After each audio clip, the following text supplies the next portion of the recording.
So I take it you guys are able to hear me. I cannot hear you. Now I can hear you. Now? Alright? Yes. Hold on a second. Say something else? That's peculiar.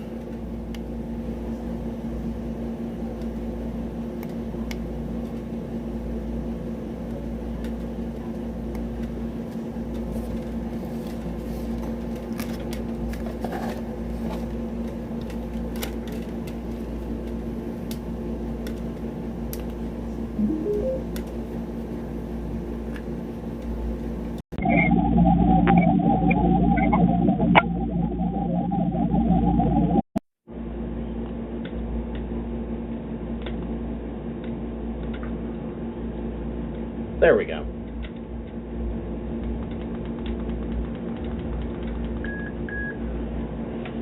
Now I can hear you. Excellent. Okay, so we are just waiting for some of the other players to log in and join. Hopefully you guys have had a good week. It's not been too bad, yeah.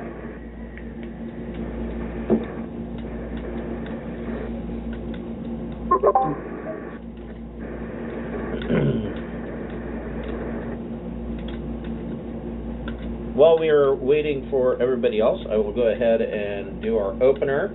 Welcome to the Pirates of Drinax. We will be picking up right where we left off last week. Before we get started, I would like to thank the Friends of the Greenwater Guildhall. If you are watching on Twitch, scroll down, you should see some tiles there. If you do not see the tiles, please click on my profile image and those tiles should pop up. The first on the list is Talon Claw. TNC makes beautiful wooden accessories for your tabletop games, such as wooden DM screens, dice vaults, dice trays. They have a full line of Pathfinder and D&D class-themed drinking coasters. They even have cutting boards, so if you like to serve meat and cheese trays, these are the guys to look for. They do custom work, so if you have like a custom image or something that you want engraved, they can do custom laser engraving. They pretty much do some of the best work out there. So definitely check them out. Click on their tile and go check out their Etsy store.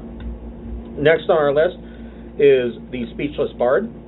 She and her husband make beautiful leather products for your tabletop games, such as leather covers for your core rulebooks, or she has a full line of dice bracelets made of leather. What popular one is the Pride bracelet, where every color on the every color of the dice on the bracelet is a different color, very appropriately themed for Pride Month. And she has like a dice scrolling mat or dice rolling mat that when you roll it up, it looks like a spell scroll. So definitely check her out. If you are ordering it as a gift, keep in mind that she is in the UK, so things can take a little while to travel across the pond. And last on our list is the Fable Beard Company. Fable Beard Company makes beard products such as oils, balms, butters, and co-wash. And each scent profile is a different fantasy character. Right now I am wearing the Gingerbread Man, which smells like gingerbread cookies and cinnamon. It's a leftover from the holidays. They have a buy one get one free deal. So if you are a first-time purchaser, you can log in, create your account, and in your profile it'll ask you for your email address. And then you can go and if you put 2 beard oils in your cart and use the code FIRST, the second beard oil will be reduced to 0. So we're still waiting for some of our players to join up. I know that we're going to be missing a couple of players. Rexar had a family emergency and won't be able to make it, and Bakasura is in Arizona. So, you know, spring and summer being what it is, people are going to be traveling. So we maybe, we need to repair the ship. Right, and we'll Yeah, be we're getting not- to. Well, yeah, we're gonna. The ship needs some TLC. Obviously, if you guys are going to keep the space station, it'll need some work, and we're going to be getting to a point where all of that can be addressed. Like most maintenance problems, if you throw money at it, the problem will go away. So. Yeah, we're going to be getting to a spot where here fairly quickly, probably tonight, where you will be able to have access to all of that kind of stuff if you are willing to spend some of your credits.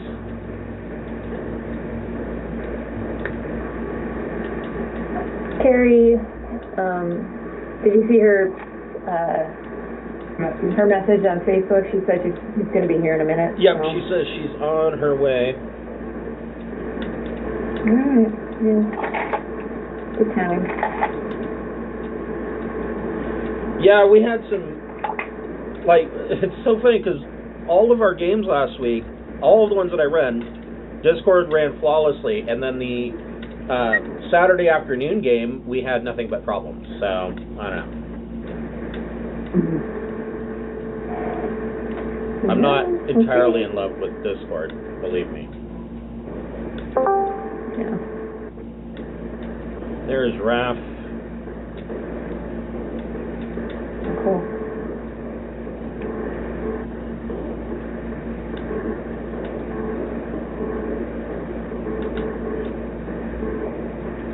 Yeah, so I got a new smoker for my birthday, and except for last night, where we went to the melting pot and had fondue for dinner, I've eaten barbecue like every night since like last Friday.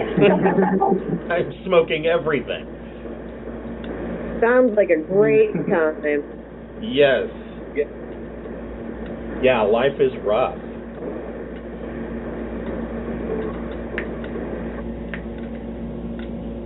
Yeah, for dinner tonight, I slow smoked a brisket for like 8 hours, 8.5 hours. Yeah. And it was delicious. There's like going to be like a beef shortage, so live it up, man. Come on, you know. Right, right. Yeah, Russians hacked our biggest meat supplier.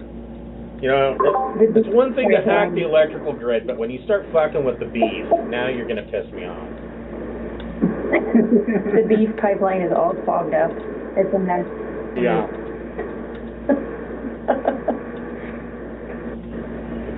That's when I start calling for wet work.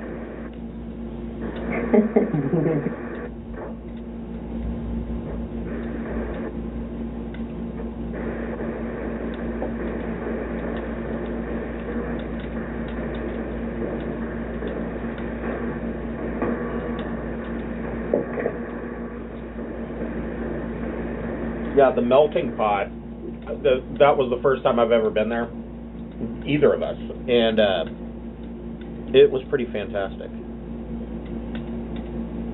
Fairly amazing. I've never been. It is really good. It's expensive, but it is really good. Yeah, Someday, then. the service is fantastic, and but yeah, the food was just amazing. I got, so like the first course, they start you with your choice of a pot of fondue. We just went with classic Alpine, and but they have like several. I didn't even know there were other kinds of fondue, but whatever. And then you pick a salad, and then each of us get an entree. And so I went with the steak lovers, and there's like 4 different kinds of steak that they did. One that was particularly delicious was basically with a salt and peppercorn crust on it, and then but it's all raw, and so then you pick your cooking style. And so we went with a burgundy wine based cooking style, and they put this pot, and there's a burner on the table, and they put the pot on the burner, and they give you your meat raw. and then you just skewer it and stick it in this boiling pot of burgundy wine and vegetables and cook it that way. And it was amazing. Sounds really good. All right, so it looks like we are all here for tonight. So where we left off last week, you had met the Vargur named Krrrsh, and Krrrsh told you a number of pieces of information about your investigation into the raiders that hit Torpal and Clark. He tells you, first off, that he was the captain of the scout ship Misery's Company, and his crew abandoned him on this ancient space station after he had ordered them to attack the trade ship, the far trader Sarkamond, and the Sarkamond ended up being more heavily armed than they expected and did considerable damage to Misery's Company. And so they abandoned him on the space station, and they knew, I guess pirates in the area know that something was on this station, which you guys found out that something was for Chamax hunters. He also told you that the leader of the pirate gang is a pirate named Ferric Redthane, and he was formerly part of a gang of pirates that was led by a one Admiral Darokin, who you guys know used to be an Imperial naval officer, and he left the Imperial Navy and absconded with 30 some odd ships, and pretty much went underground. Nobody's heard from him since.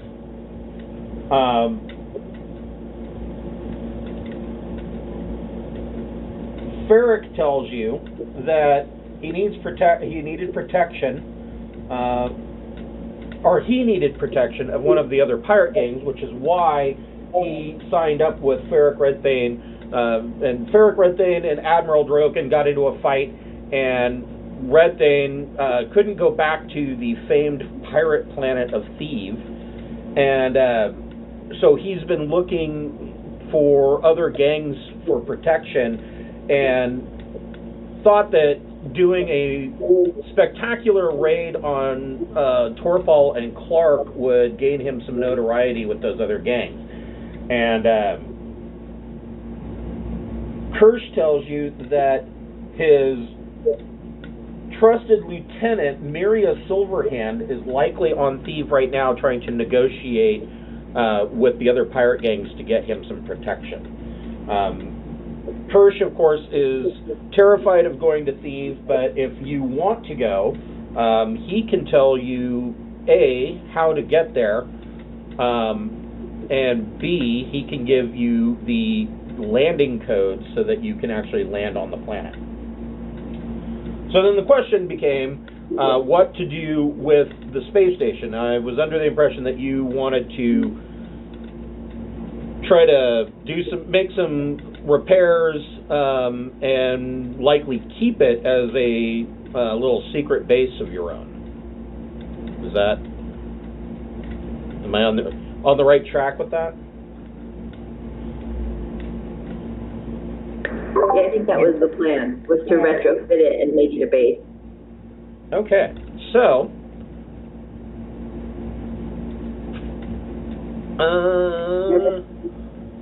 Chief Clark, make a mechanics check.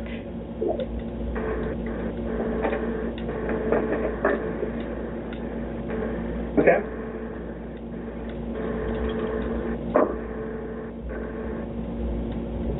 I rolled terribly, so I got 6.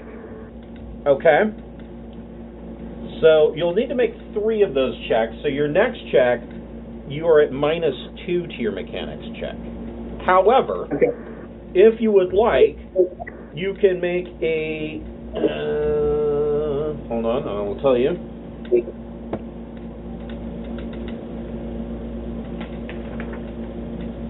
You could make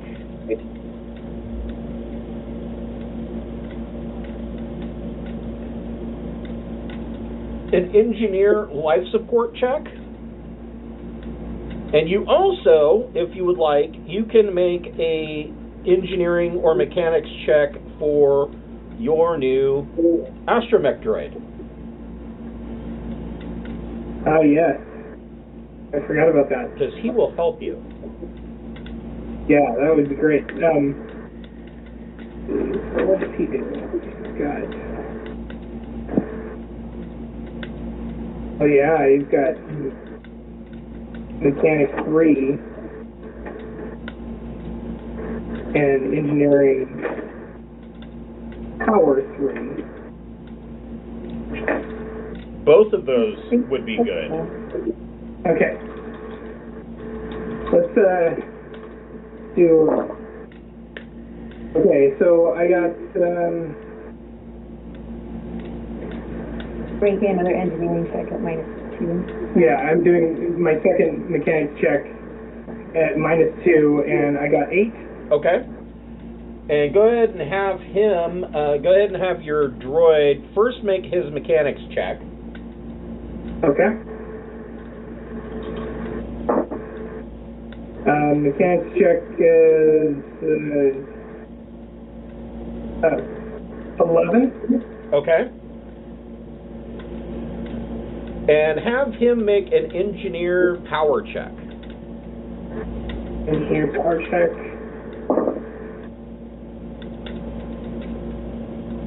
Also 11. Okay. And so yeah, you are, between the two of you, it takes you about 2 weeks worth of time, but you are able to seal up all of the leaks and holes and pressurize the interior, and he's able to get power online, and you're able to get life support running. So the whole base, the whole space station, is now an inhabitable environment with power. Now the one thing that it doesn't have, and it will take, you'll need to get parts. These repairs are fairly temporary, so you'll need some hull plating and things like that. But also the station keeping thrusters are shot. They're offline. So you'll need to purchase new station keeping thrusters and install those, which you don't have any spares of those sitting around. But Krrrsh tells you that there is a complete shipyard on Theev. In fact, nice. Theev can build ships. The tech level for Theev is like TL-15, and it has relatively 0 law level. Very high tech level, no law level. It's like your dream come true. So I have a question about the location. If he tells us, can we compare it to that chart we found that had like a planet on it where it like wasn't supposed to be? And yeah, there was the planet that was like a blank space where we know a planet is, but it wasn't on any of the charts. That is correct. Yeah, I wanted to see if it was the same. Okay. So they already know there. Okay. So it's like confirmation. I do have a question about the codes, and only because I've watched enough science fiction movies. Do they expire? Because I feel like that's a trope that comes up often in us, that the codes are old and get rejected. It's an older code, sir. I was about to clear them. Yes, exactly. do occasionally change the codes, but for the most part, there are other deterrents to keep unwanteds off of Thieves. Okay. So there's not an automatic reason to worry. Like, it's a risk, but it's not like, and they change every 6 hours, so these 3-month-old codes are going to get you killed. Right. So, I knew I had something for this. I just have to figure out where I put it.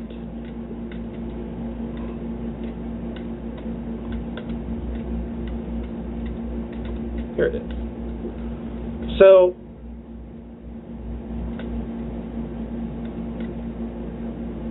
this is the ancient star chart that you found.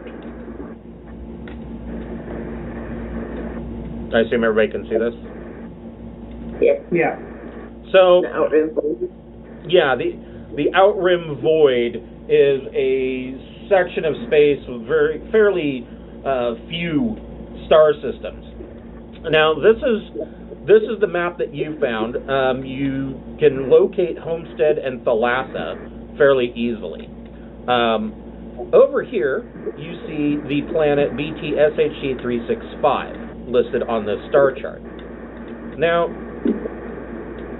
the difference with that, I will show you a modern star chart.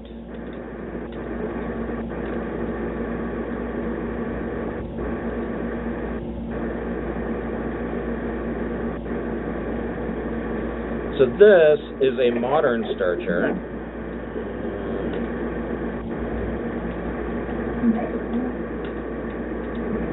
And maybe it's, you know what, I don't think it's on. Oh yeah, it is.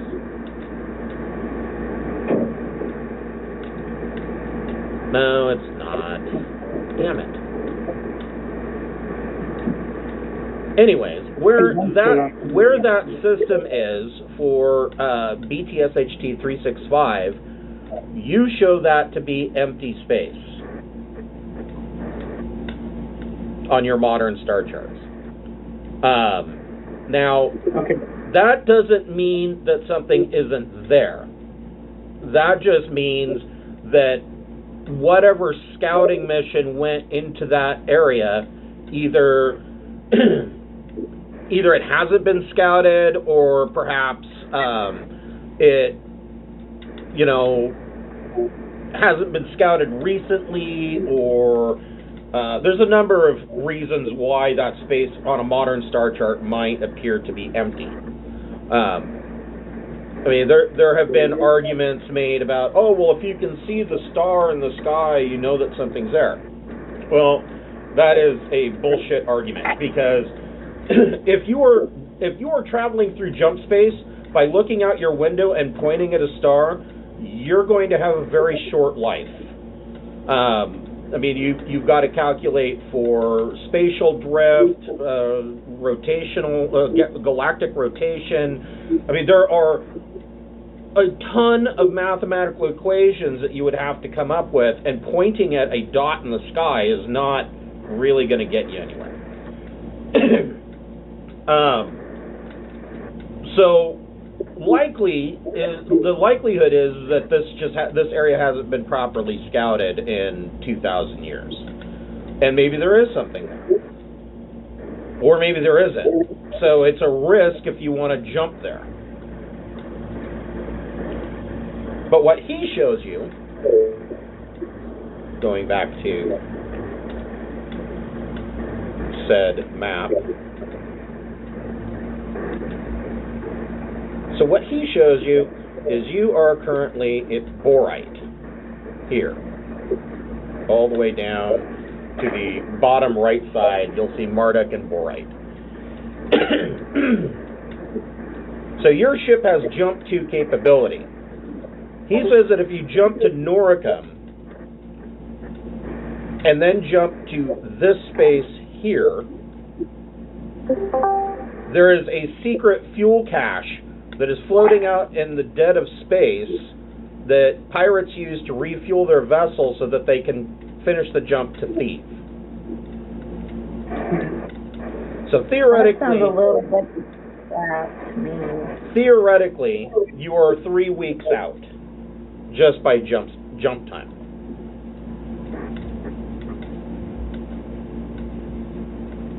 And we're supposed to be solving the mystery of who stole. Who attacked Clark and Torpal, and all directions lead to Theev at this point. Yeah, it looks like that's where we're probably gonna go. Okay, agreed. Okay. I want to pull. So when we killed those shapehunters, did they get totally splatted, or can I what's that called when you do the dead thing? Taxidermy? Yeah, can I taxidermy one so people are scared if we can They're pretty tore up and blown up. But you did take samples. Like I said, the Chamax are really kind of believed to be, a big boogeyman. A lot of people don't believe that they exist, but clearly they do.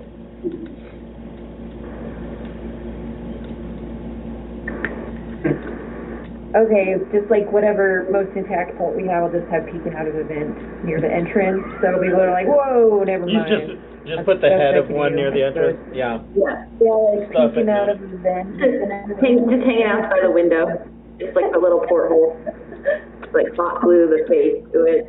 I was hoping that we could put its carcass on the droid and have it control around, but I don't think the sizes are right, so. Goes over a bump, it just limbs flail. That's extra It's funny some weight because weekend. that's extra funny because Rexar, part of him being an Aslan is that he likes to hunt for his food, and so it is a common sight for you guys, especially during your week downtime in jump space. Rexar has a small little droid that rolls around in a couple of wheels, and the top of this droid just has meat forks on it, and he sticks hot food to it and then chases the droid around to practice his hunting skills. This is a normal dinner time routine for Rexar. And indeed most Aslan. So, who wants to make the astrogation check to jump to Norica? I will do that. Okay. Yep. And it's intellect, right? It would astrogation plus either your EDU or int score, or int modifier rather. Okay. My one. 12. Okay. Hold on here. Let me. What's going on? Maybe that's better. No, that's not better.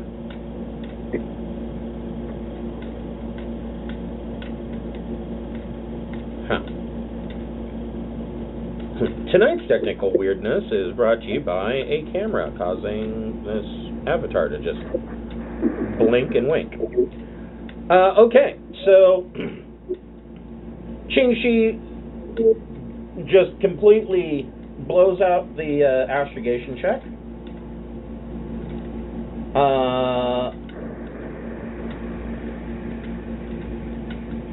It is a fairly quiet 28 hours to the jump limit, and Keith Clark, you can make the engineer M drive check, and you get a +4 to your roll, and it is a easy check, so it's 4+. The M drive check, is that right? Engineering M drive. Wait, so if it's 4 and up, and he's got a +4, Right. does he still roll? Don't roll a negative number. Right. Right. 15. Okay. Yay. Extra good.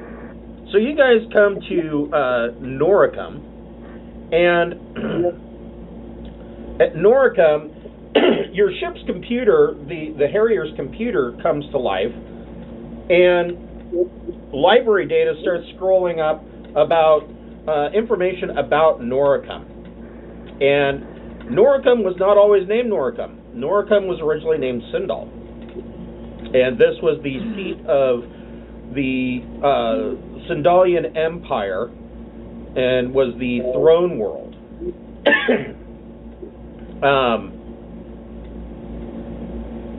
What you see, and excuse me, sorry, my allergies have been terrible today. What you see out your window, Noricum has heavy cloud cover, and the clouds are not the clean white that you would expect. Instead, you're seeing clouds that are, like, you can visually see that they're tainted. They're like a dark brownish green color. Beth Smith, go ahead and make an electronic sensors check. And that'll be an average check, 8+. And you can add intellect or education. 9. So the data that comes back, you're showing that there, if the computer brings up a model of the world, and you're showing that there are some areas that are not only habitable but are currently inhabited. But much of the world is showing that it is tainted with radiation and what looks to be biologics and virus, biologics, viral warfare. So Noricum wasn't just orbitally struck by nukes. It was also hit with chemical and biological weapons. And large portions of it are not habitable 2,000 years later. All right. So to refuel, as far as you can tell from your sensor scan, there doesn't appear to be any kind of starport at Noricum at all. You don't see that there's a high port, nothing. From what you're getting from the sensors, it looks like those few that are still there live a fairly agrarian lifestyle. God damn it. But there is a gas giant.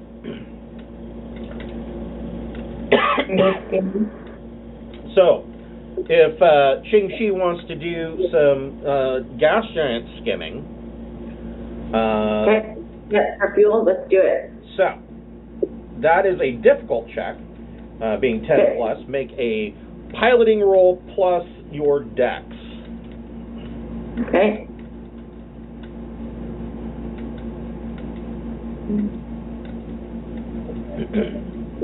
Well. Nice. Banging out those rolls. Well, it helps that I have +3 in pilot. That's true.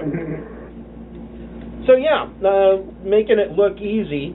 The ship rocks a little bit as you enter the upper atmosphere of this gas giant, and she opens up the the fuel ports, and in no time at all, she has fueled up and is ready to go.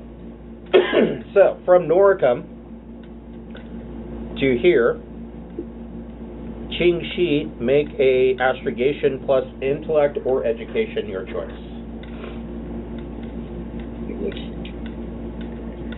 That guy that gave us the intel's getting demoted as a Teddy. Teddy's his boss now. 11. Nice. All right. So, Keith Clark, go ahead and make your easy 4+ M drive plus intellect or education at a +3.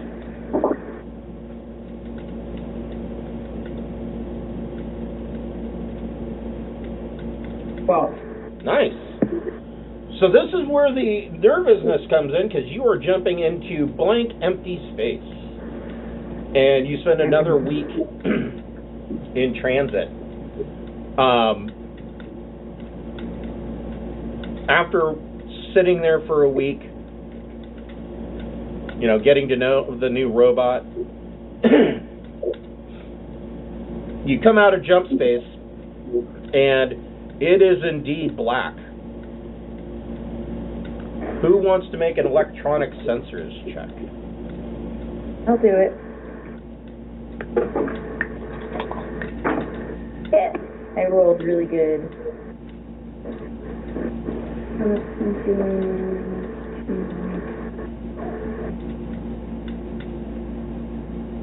That's like 14.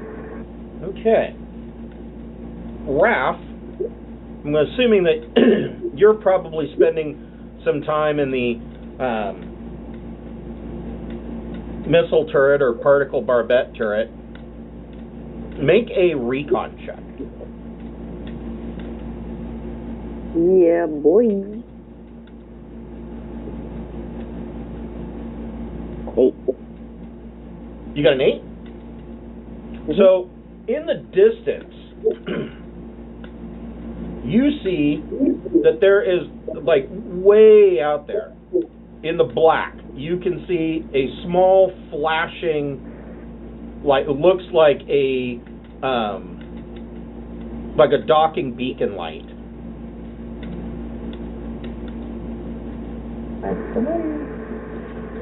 Hey, Captain. I think I see something blinking out there. Just as she comes in over the radio, your sensors come back, and indeed there is a small blinking. It is about 30 hours away in deep space. Qing-Shi, go ahead and make a easy 4+ piloting check. Okay.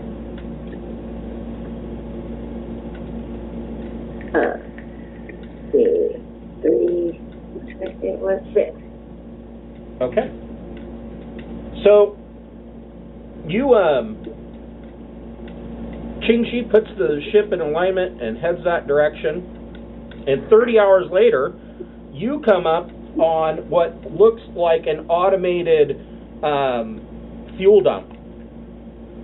And there is a spot for you to dock, and it is just surrounded by all of these haphazardly welded together fuel bladders. There's no place to get off. It's just, you know, there. It's just a docking collar and fuel bladders, and that's it. There's no base, there's no station, nothing. It's completely automated.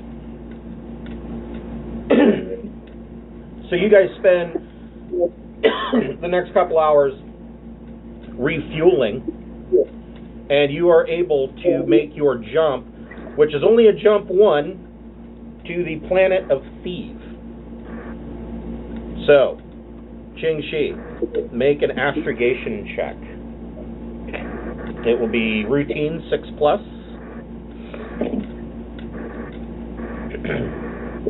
12. Wow. Okay. And Keith Clark, you get a you get a +6 to your M drive check.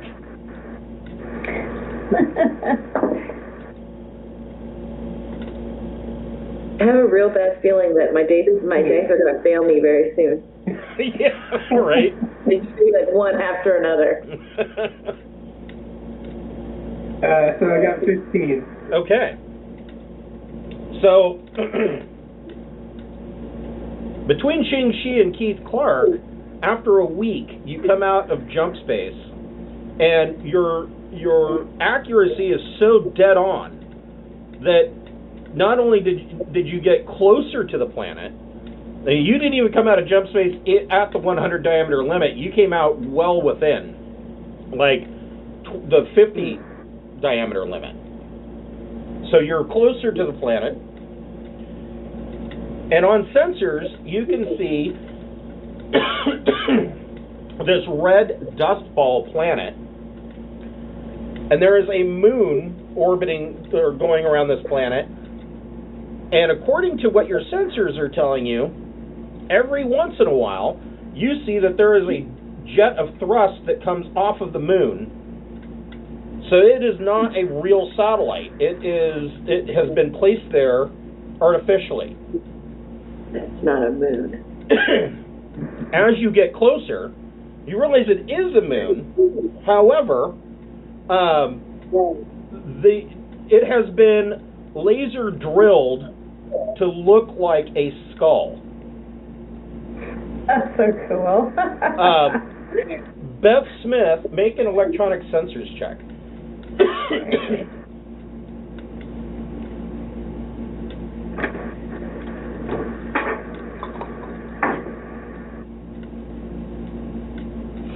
13. So you realize that the eyes and nose of this orbiting skull are actually docking ports. That the interior of this small moon has been hollowed out, and you see that there are a number of ships coming and going. Cool. Raph, make an electronics check.